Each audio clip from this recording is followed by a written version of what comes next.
Good evening. I'm Dr. Kondekar. Sorry for the delay of 5 minutes to start today's Facebook Live.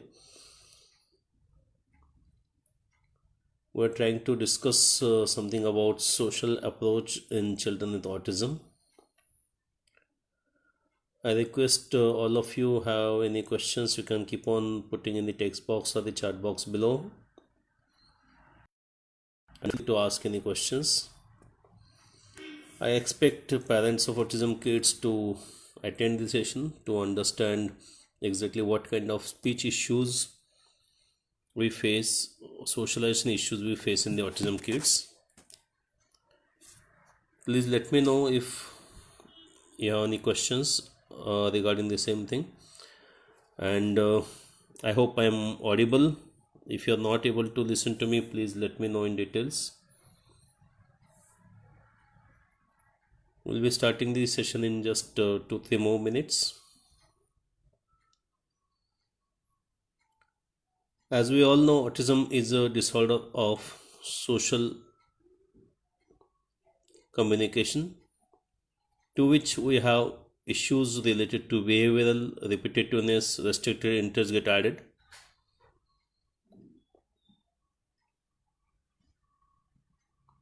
The social communication in autism is persistently and significantly lacking.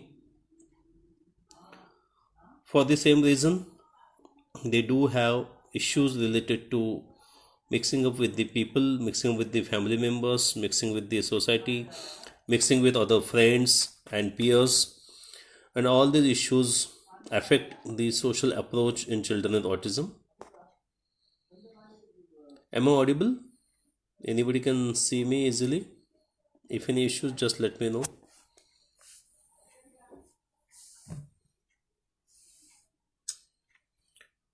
Mr. Dubey and Mala Murthy, you have any questions, you can anytime ask me, because unless someone is understanding something, there will be some point in giving detailed information.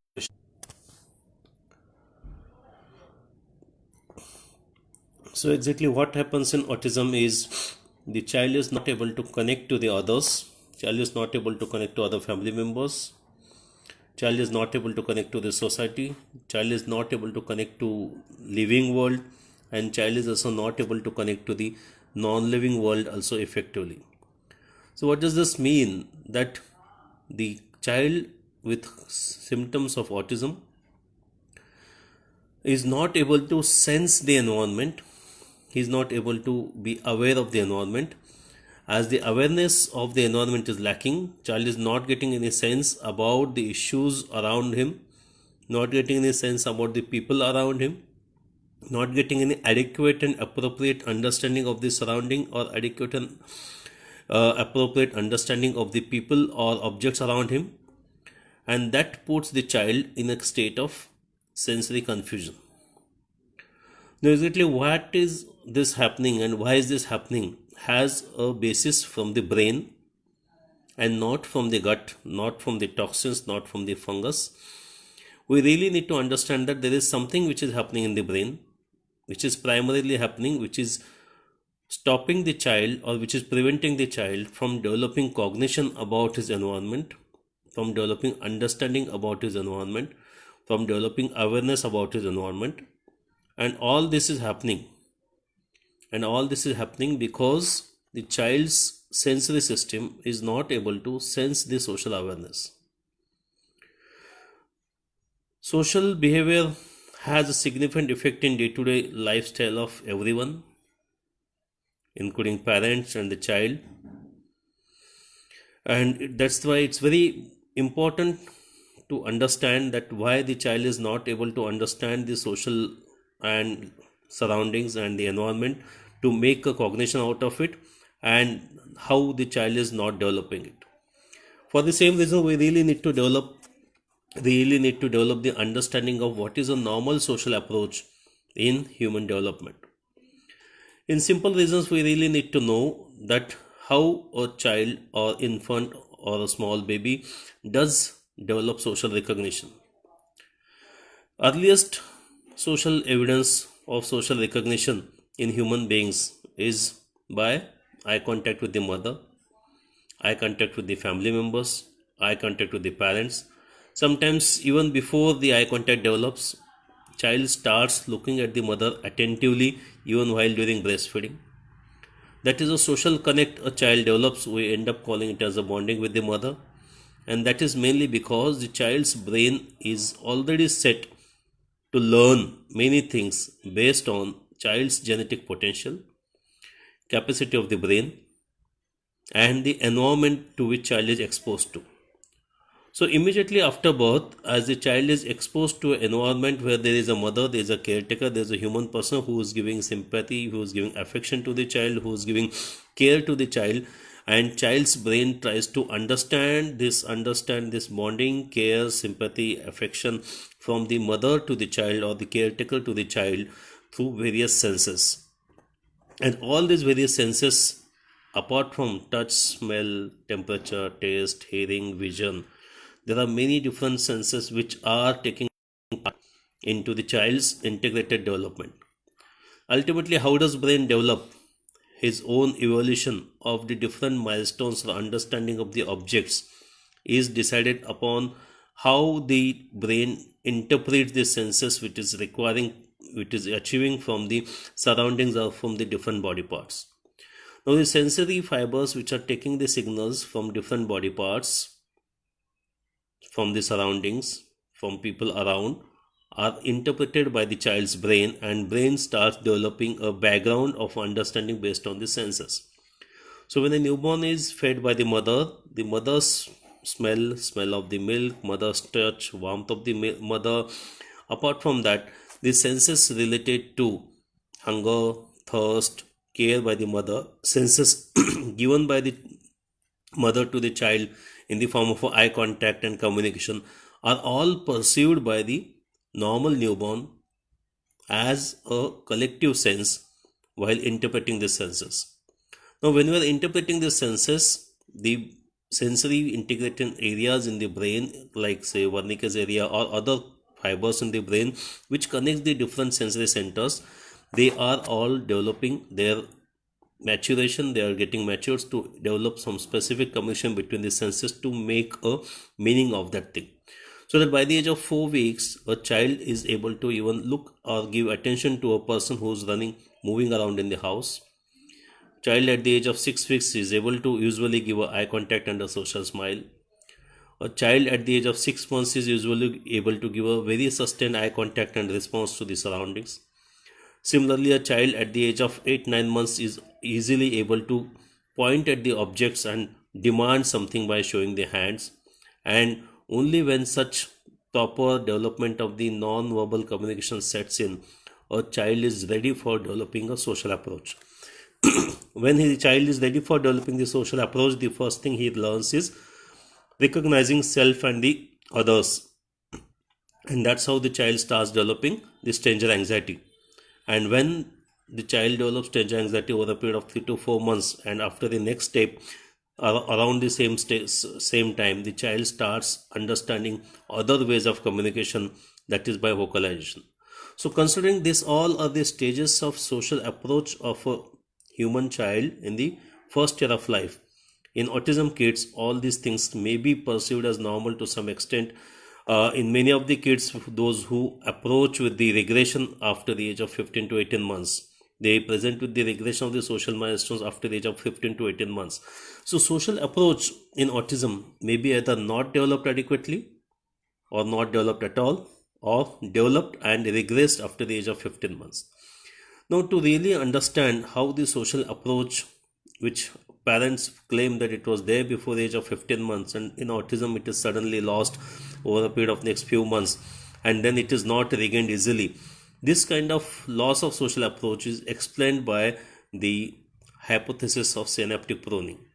We really need to understand that till the age of first 2 years in life, every second there is a development of 700 connections between the neurons, naturally as a part of learning from the environment.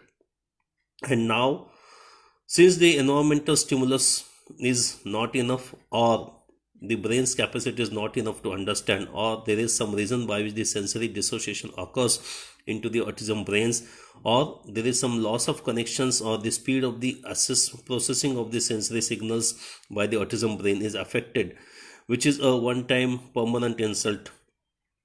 And due to this, the child is not able to understand the senses, but whatever signals he had already received to make chemical connections into the brain, these chemical signals and network, they tend to dry off, and they develop something in medical terminology called retrograde degeneration of the neuronal connections from the synapses. And due to this retrograde degeneration, primarily because of no use of these connections, or reduced input for that connections, or reduced forming of the synapses, the child appears to undergo a regression of the social milestones. And that's how autism kid may present anytime up to 6 years of age, with not achievement of the social milestones, or regression from the social milestones, not achievement of any communication, or regression from the communication. So as we are today discussing about the social approach in the autism kids, we really need to understand that how do parents behave, how do parents interact with the autism kids, and how do parents help develop a social approach in an autism child. Now it's very easily perceived and understood that when something is not happening, we try to make it happen by increasing the frequency of the inputs. And that is what is the principle of most of the occupational therapy and sensory integration in improving the social connect, is by increasing the inputs. So normally, if a normal child or normal human child usually learns things very fast by watching it 6 to 8 times also, in case of autism kids, these kids will have definitely significant deficit in performing, significant deficit in understanding the social recognition, social affect, social bonding, the eye contact or communication, despite struggling for even 80 to 90,000 times. With occupational therapy, sensory integration, and some degree of ABA, these children may be able to understand or learn the same things from 80,000 times to 88,000 times, depending upon the strength of the input given. Now this input is decided by the stimulus which you are giving for the sensory integration. Different types of senses will require different stimulus, and that's why your therapist maybe end up giving up you a specific sensory diet chart to be practiced ideally almost 10 to 20 hours in a week, which practically sounds impossible for most of the parents into Indian scenario. And that's how most of the kids who have autism label and are not able to go for these many hours of therapy, probably they may not develop a significant change. Now, only when the input is raised, we are finding some response and we end up giving that. It's as if a child who's going to fail in some exam, you put him some extra tuitions as a form of input, and you are helping the child to develop betterment in that case. But in autism kids, it's not always the input that is at fault, but often there will be an issue related to processing of the senses, understanding of the senses, interpretation of the senses, and also action events related to the senses as a response to it, which may be termed as a motor apraxia of communication or motor apraxia of the speech, which may be just a part of it. Don't try to get carried away by different means. We should just try to understand the social effect in the autism kids is by three things. One is input, second is processing, and third is output. So in autism kids, all three may be affected, or any one may be affected, and then that's why the child manifests with significant deficit in social affect. So parents and therapists end up doing their job to their utmost possibility by giving significant sensory inputs to the child as much as they can. A therapist will definitely do many times better than a parent will be able to give sensory stimulus or sensory integration, or maybe sensory inputs to the child, so that the child will be able to learn little better in a systematic way. But giving only inputs, or maybe giving only input overload, may not be always the perfect response in the autism child with the same thing. So for the same reason, we find that many autism kids who are, despite having received therapy for 2 years, 3 years, 4 years, are showing only marginal differences in inputs in the form of outputs, because they may be having issues related to processing or integration of the senses or to the action.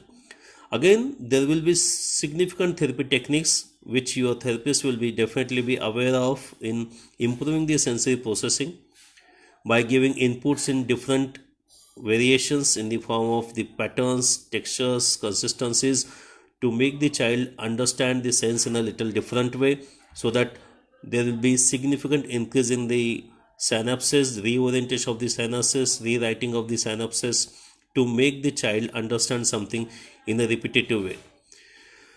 Now, the social approach of the child is not just only from the connections, because if the connections are not perfectly developed into the brain, the child's social approach will remain undeveloped.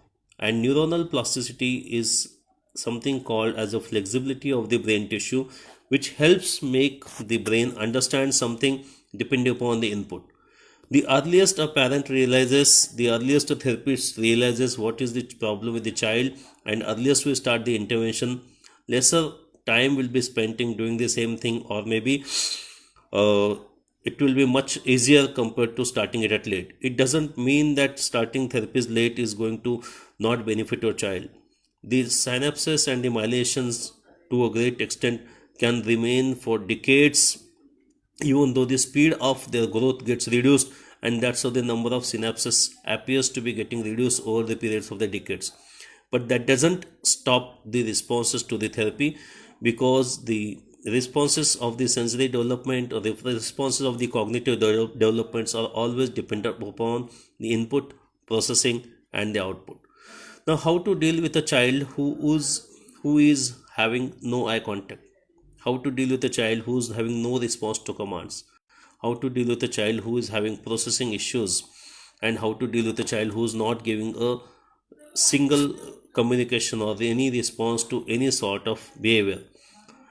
The reason is not only building up of the inputs to a higher level so that the child will understand, but apart from that, we really need to give a change in the environment of the child.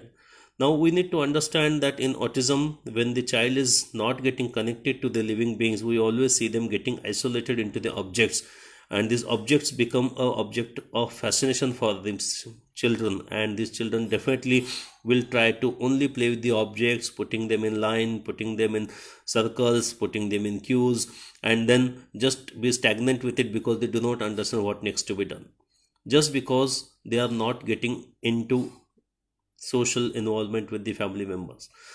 So first way to get a child get into a social approach is disregard the child's non-living obsessions. So any other break the child's non-living obsessions. So if a child is obsessed with anything, or any object, or any specific thing which the child will be continuously playing within a specific repetitive manner, it's not actual an OCD. It's the compulsion for the child because of poor cognition and poor integration of the senses, that he cannot do anything beyond that. So to make the child break into obsession, you have to have few principles to manage such obsessions. If it is a milder obsession, you can just escape by doing a neglect towards it. If it is significantly affecting the attention and the responses to the parents, definitely we really need to break that obsession by making those obsessing things disappear from his eyesight. It's not that difficult. On a single night, you may be able to pick up all these obsessing toys in the house and just make them disappear for a few months. And definitely, child does not have that much of understanding to ask for that object by the name of it. But definitely, when he sees the similar object next time, he will definitely try to get into it. So for the same reason, we really need to divert that obsession into creativity, so that the child will learn something from it. Simplest way of converting any obsession to creativity, that whatever is the object the child is obsessed with, try to show him sketches of that object, try to help him draw sketches of that object, try to help him color sketches of the objects on a specific book, so that in the different format the obsession is getting converted into a sketches related thing, so that the child will also start developing the fine motor functions along with.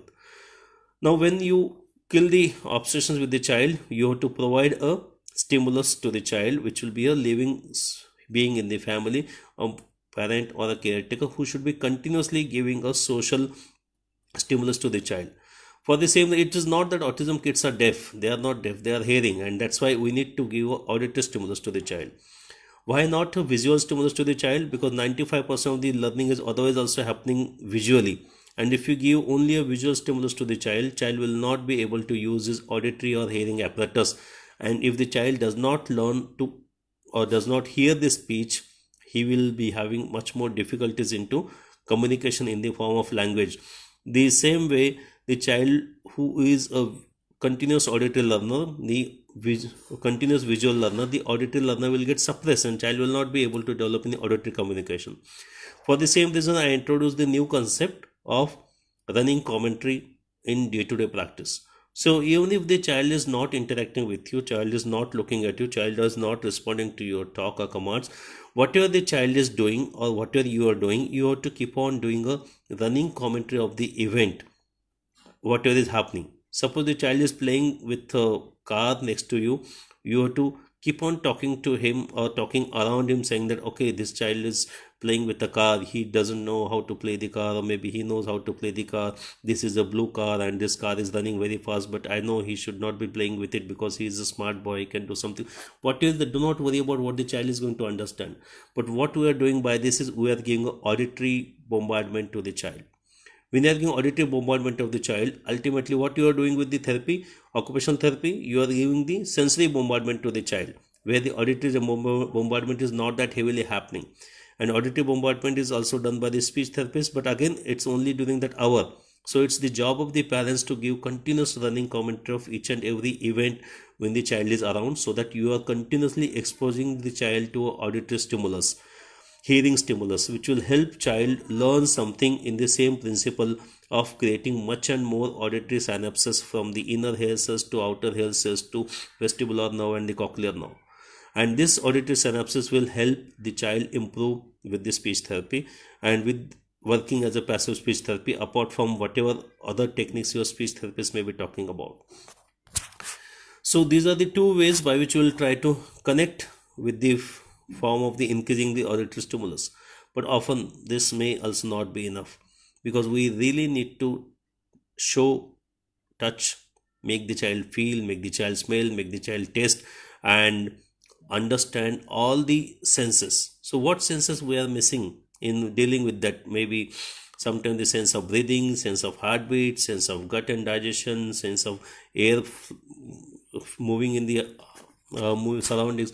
So any of the senses, there are limitations to give how much overload can be given, and since if it is not directed, the child will get into a sensory chaos, and that is the reason we may not always get a successful response in most of the kids who have been treated with only one form of therapy or only form of say ABA or only form of sensory integration, but they may require speech therapy, occupational therapy, and all other techniques to be given together depending upon what kind of need. And that is not easy to assess even for the therapist. Forget about the parents. Really speaking, those parents who feel that okay, I can do this kind of therapy at home, please don't try to do that. Always take an expert's opinion and take a home program from your doctor, because whenever you are trying to teach any social affect or social communication to the child, you may try to do something, but you will never know definitely what is the next step which your therapist or the specialist will know. So it's very important, even if you're doing a home program, you need to go for at least one monthly consultation with your therapist to understand what is the next step as this program is not working, or what is the next step as this child is only labeling or doing this the way, or what are the different things which we can try at home. So it's very, very important that we need to understand the development of the sensory responses by the child during the process of the sensory integration with various therapies. Giving various sensory stimuli without understanding how the sensory stimuli develop or bring about the sensory changes will definitely not be wiser, because without knowing, it is definitely going to be waste. Now coming to improving the processing speed of the sensory nerves, improving the communication between the sensory centers, improving the sensory integration occurring within the brain. What we discuss in forming social connect is social approach of the child and social behavior of the parents and how the sensory integration may be helping them out. But unless we make the socialization of the neurons inside the brain of the child, a child will not be able to socialize with the people around. Now, this concept sounds really difficult. How a neuron will socialize with the other neuron? It's only by forming a connection. How do we socialize with each other? We are forming a connection. There are six people maybe around here, and what we are doing is we are actually forming a connection.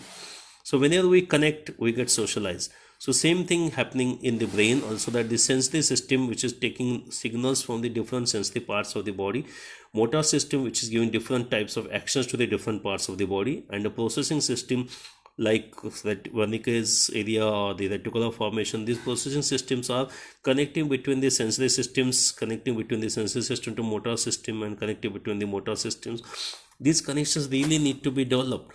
So only when one node talks to each other in a chemical way, electrical way, or biochemical way, or mechanical way, these signals are getting transmitted from one node to another, so that these signals get amplified and they reach to the area of the as processing faster, and depend upon that the signals will be interpreted to a significant positive way, so that the signals can give a connection, signals can give a action, signals can give an instruction to the action area, so that the child will be able to do an appropriate action. Now what kind of signals will come for the what kind of action will be totally decided depend upon the how often we are giving the signals, how often we are making these connections, and how we are developing conditioning for different responses with the different outputs. And that is all matters in these cases, so that we will be able to develop further understanding of the situation. And now the different areas of the social communication, apart from the eye contact, apart from the listening, apart from the obeying commands, is also in the form of expressive communication, in the form of non-verbal communication, which is also a part of facial expressions, showing emotions, or maybe imitations. So all these things form a important component of the core symptoms of the autism. So what exactly do they have is a issue with initiating social communication. So initiation of social communication is primarily dealt with understanding a person who is communicating with us. We all should be knowing, or we all know, that communication is not a one-way process. We require two living beings to communicate. So when two living beings want to communicate to each other, even a single person is not interested in the communication cannot occur. For the same reason, to have a communication between the two living beings, a connecting environment has to occur, a connecting bonding has to occur, and the earliest way of showing that I am interested in your communication will be giving an eye contact. And that's how eye contact becomes the prime or the earliest feature which will suggest that okay, the child is communicating with or not, or child is ready for social communication or not. And how will the eye contact develop? Only when the child is aware that some person is there to communicate. So awareness of a social person, awareness of a living being around the child will always precede the eye contact. So when you want to define autism, we always say that first core symptom, that child has significant deficit in awareness of the living being, significant deficit in awareness of the environment, significant deficit in the awareness of the situation around them. Only when the child develops awareness of the situation around them, child will be ready for eye contact. Apart from eye contact, once the child has eye contact, there will be further expression, that there will be a form of forming a non-verbal communication, which may be in the form of facial expressions, it may be in the form of behavioral, it may be in the form of affection, it may be in the form of expressing by pointing, or it may be also in the form of imitations, or maybe getting attention from the peers.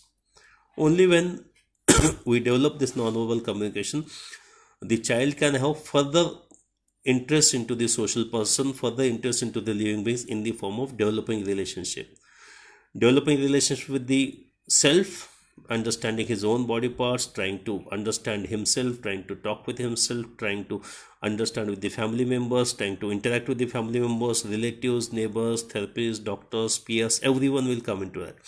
So same way, what we try to understand, that social communication deficit is a prime factor or prime concept in understanding autism.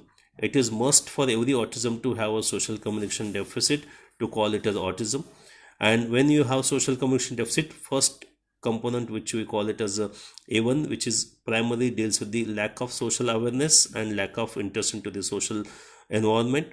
Second component, as I said, the primarily it will deal with the lack of non-verbal expression, which also includes the eye contact and also lack of verbal expression. And the third component is about once we develop awareness of the environment, once we develop expression of the non-verbal communication, this next step the child should have been developing is a understanding of the people, understanding of the relationship, and that's how they are deficient in understanding the relationship or the peer feelings appropriately. And now when the child has lack of awareness, lack of non-verbal and verbal communication, and lack of understanding, this child fits into a concept of social communication deficit. And only when to this social communication deficit the behavioral disorders or behavioral problems get added, the child gets a label of autism. If there are no behavioral or repetitive disorders or no obsessions or no sensory issues, otherwise the child will remain only as a social communication deficit. Now, social communication deficit, as I had already said, how to improve whatever is happened, what is not working. And what is not working is mainly the understanding of the environment, understanding of the non-verbal communication, and understanding of the relationship. And therapy and medicines do work in the same direction. So the question here is how we can bring them to come some activity of autism children, how much time required by them so they can behave normally. It all depends upon how early are you intervening, what is the severity or dependency level of the child, what is there any other reason explaining the similar symptoms, and it also depends upon how the child is responding to the environmental stimuli. And if we can generate some degree of awareness of this environment, if you can generate some degree of communication with the environment, if you can generate some degree of eye contact with the environment, or if you can generate some degree of social interest into the peers or into the people, we are already overcoming the first three core features of the autism. And this can sometimes be done in very crucial way with the help of expert advice and treatment. At times, I see parents waiting for 4 years, 5 years, misguided by some people saying that don't run for eye contact, don't run for understanding, just leave the child alone. This is not going to solve the situation. Remember, never try to leave the child alone on himself. Never ever try to leave the child playing with the non-living stuff all the time. Never ever leave the child playing with the mobile all the time, because all these things are taking the child away from living beings, and all these objects are taking the child away from social connections.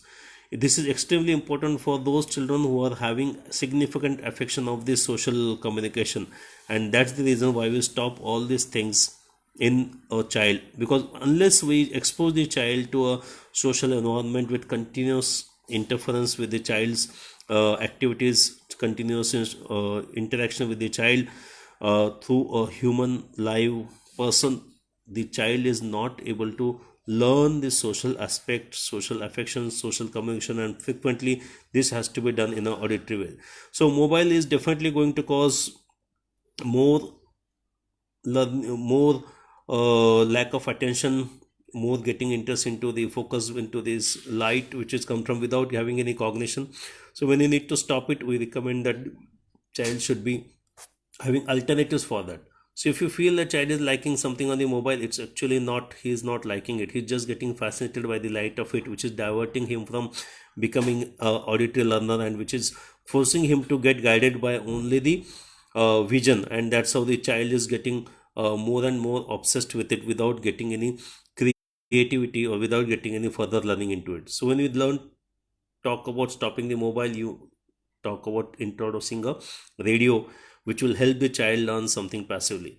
Same way, when you are, as I told you, that when you are talking or when you are around the child, always use a running commentary which will also help him socialize, so that you are trying to give a significant auditory and social stimulus. And even occupational therapy works by the same way. Apart from doing sensory integration, the significant auditory and vocal stimulus of the therapist definitely makes an impact on the child, and this can definitely be boosted by some kind of treatments which your neurodevelopmental pediatrician will be able to add, so that within 1 to 2 months we may be able to get a significant degree of social interest into the child. Once you develop the first step of social awareness in a child, the next steps will be banking on this social awareness to build the higher level of the social interaction, social cognition, and social reciprocation. And that is definitely will be the next step. And for each new step, the child has to learn the first step, strengthen the first step, and have support for development of the new step. And every step and every stage of any social awareness and social learning, the child is going to require support in the form of therapy and medicines, because in the beginning, the child's brain, wherever is the damage and whatever is the damage in a case of autism child, we really need to bypass it, we really need to rectify it, so that we will be able to generate a significant social understanding into the child. If you do not make do not if you fail to make any generate any social understanding, we end up with cognitive deficits, and that makes the child totally not so easy to comprehend, not so easy to learn, and thus the child starts become independent. The severity of autism is graded depending upon the independence or dependency nature of the child, and we clearly need to understand that a child who has poor understanding, poor socialization, poor communication is definitely likely to be a more dependent child, that is called as level 3. And those children who have some understanding, some communication, they will be less dependent, they will be level 2. And minimum dependency level, that significantly greater understanding communication will come in level 1. So this is how we grade the severity. So to reduce the severity of the level of the autism, it's very, very, very important that we generate some understanding, generate some cognition, generate some social affect into the child, and not taking years or decades to develop the same thing, because the brain is in plastic state. Our brain is easily responsive for developing reception, or the synapses is only early few years of the life. After the first 6-7 years, it becomes really tough job, because the parents also start losing the interest, child starts getting hyperactive, and the doctors need to play around with various medicines to a larger level, and the parents lose hopes, because the same thing which would have been taking probably few months in the second year of life, it may take many years after the age of 5 to 6 years to get the similar level of development. But definitely nothing is hopeless situation. Definitely whenever we start, it's never too late, but at least we can do something whenever we start with something. Okay. Any of you have any questions? If you have not understood any lines, topics, concepts, please try to be free with that, so that I will be able to elaborate them further. And if you have any other understanding is issues regarding what I tried to say, maybe I am talking in the medical language, we will really should try to get more comfortable. If anybody wants to ask any questions in Hindi, feel free for the same thing. Those who want to send me a personal message, you can note down my WhatsApp number, which is you can find out in searching Google for my name, Dr. Santosh Kondekar, and you may find my WhatsApp number easily. I may be able to help you out in generating significant giving significant tips in day-to-day life of the autistic children, for parents to deal with them, so that they can have a better quality of life for the child and the family altogether. As I told you, to summarize, come out of the non-living world, make all those toys disappear and get into paper and crayon, so that you will end up into some creativity. Similarly, stop the mobile, start the radio.